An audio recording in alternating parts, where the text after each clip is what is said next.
పేరు షాహిన్. చూడండి, ఈ చిన్న చిన్న వర్షాలకే ఇంత పెద్ద వాగు వచ్చింది. కానీ పెద్ద పెద్ద వర్షాలు వస్తే కూడా ఊరు కూడా ప్రమాదంగా ఉంది. అంతేకాదండి, ఇప్పుడు అవతలకు దాటాలన్నా కష్టమే, అవతలలు ఇతరులు దాటాలన్నా కష్టమే. ఇట్లా చాలా సంవత్సరాల నుంచి ఇట్లానే ఉంది. కానీ ఏం చేయాలో అర్థమవుతలేదు. నేనైతే మా అమ్మకి హెల్త్ బాగాలేదని నేను మా కర్నూలు నుంచి పరిగెత్తుకుంటూ వచ్చినాను. అవతలు దాటదామంటే పొద్దున 7 గంటలకు వచ్చి ఇక్కడే నిలబడిపోయినాను.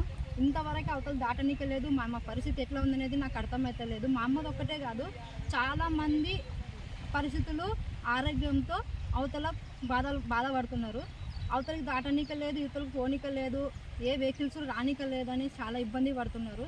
ఇప్పుడు దీనికి పరిష్కారం ఏంటిదా అని ఆలోచించడానికి కూడా మాకు ఎక్కడ దారి కూడా లేదు మెయిన్ రోడ్డుకి ఎక్కడానికి.